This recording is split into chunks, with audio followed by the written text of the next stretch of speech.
Bonjour à tous, alors aujourd'hui je voulais vous parler de quelque chose que je viens de découvrir.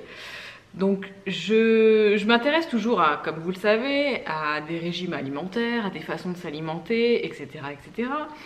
J'ai testé, pour certains qui le savent, le véganisme et j'en suis revenue. Bref, on va pas s'éterniser là-dessus, là n'est pas la question.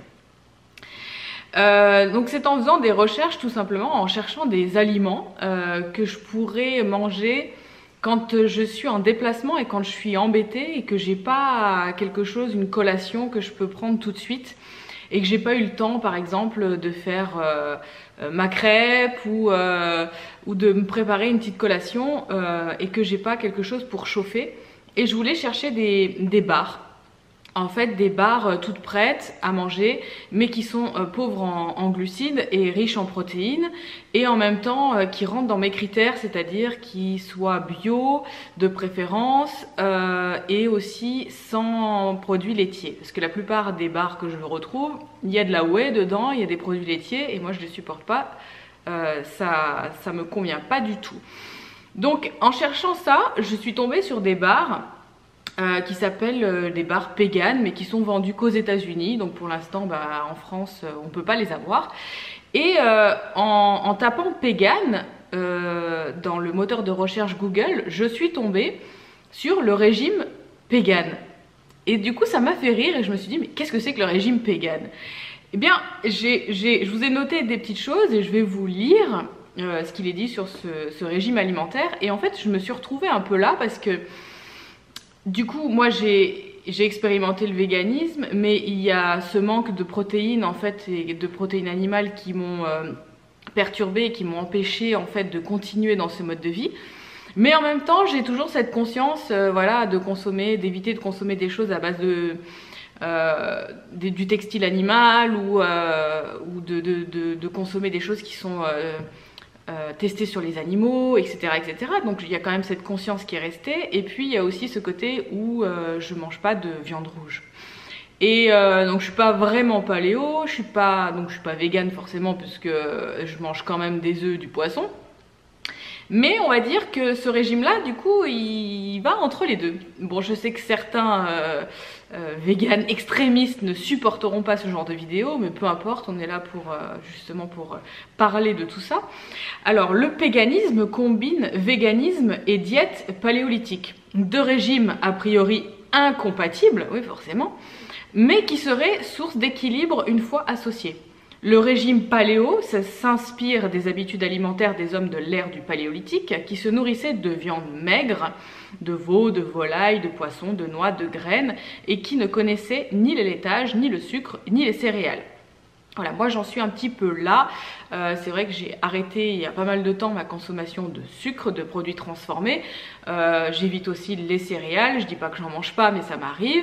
Je prends des sources de glucides en général dans la patate douce ou dans des choses, dans des légumes. Je mange énormément de légumes. Et donc ça rejoint un petit peu ça. Et le régime vegan, quant à lui, exclut tout aliment d'origine animale. Bon, ça on le sait maintenant. En somme, deux régimes restrictifs que tout oppose, c'est clair. Or, certains nutritionnistes estiment qu'en combinant ces deux régimes, on pourrait obtenir un régime plus sain et équilibré qui réduirait le niveau de cholestérol, les risques de diabète et les maladies cardiaques. Donc, parce qu'on éviterait de manger trop de viande rouge, parce que c'est vrai que dans le régime paléo, on insiste peut-être un petit peu trop sur la viande rouge. Ça, pour moi, c'est un peu trop, hein. Bon, après, c'est un avis personnel. En quoi consiste ce régime? Les nutritionnistes adeptes du péganisme considèrent que le régime paléo et le régime vegan sont parfaitement complémentaires. Conjugués, ils seraient plus riches en micronutriments.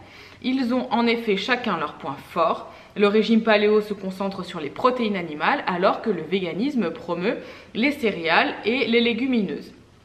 Le régime pégan va donc s'inspirer un petit peu de ces deux régimes en associant des protéines animales, 25% de l'alimentation quotidienne, donc dans les œufs, dans le poisson et dans les volailles bio nourries à l'herbe. Ensuite, quelques céréales complètes et sans gluten. Donc c'est là où on intervient. Toutes les céréales qu'en général on consomme dans le paléo sont sans gluten. Donc on va retrouver des pseudo-céréales, quinoa, riz complet. Et puis comme j'ai dit, de la patate douce, tout ce qui est légumes racines, mais on évite la pomme de terre, qui elle a un IG qui est un peu trop élevé. Ensuite, on va consommer énormément de fruits et de légumes, surtout des légumes, qui vont représenter environ 75% de l'alimentation quotidienne. Et bien sûr, des bons gras, des avocats, des huiles, des olives et des noix. Et de la noix de coco, par exemple, aussi. Donc, qui vont apporter les bons gras à l'alimentation. Donc, on a une alimentation qui est végétale au maximum, qui est saine, avec des produits bruts et non transformés. C'est ce qu'on promeut, on va dire. On évite tout ce qui est junk food, nourriture industrielle. Et bien sûr, on évite tout ce qui est apparu il n'y a pas longtemps, le sucre raffiné, les céréales raffinées, le gluten, les céréales à gluten. Et puis aussi, on évite tout ce qui va être les viandes ou les poissons qui ne sont pas des poissons sauvages, les œufs qui ont été nourris aux graines de lin, on va les privilégier. Et puis également les volailles qui ont été nourries à l'herbe. On va essayer de se tourner vers un régime beaucoup plus sain et faire attention à ce que l'on va consommer, l'origine des aliments que l'on va consommer.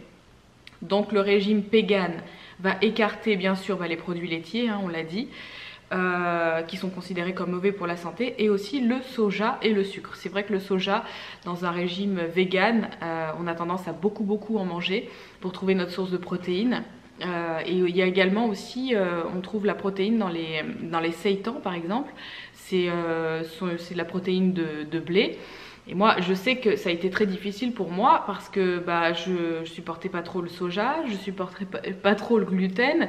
Et c'est vrai que quand on a un régime vegan et qu'on veut aller vers une alimentation un peu plus riche en protéines, à part manger énormément de légumineuses, de la protéine en poudre, voilà, il n'y a pas beaucoup d'alternatives. C'est pour ça que moi j'avais ce besoin de protéines parce que j'avais perdu énormément ma masse musculaire. Bon, je ne vais pas le répéter parce que j'en ai déjà parlé dans d'autres vidéos. Si ça vous intéresse, vous pouvez aller les voir.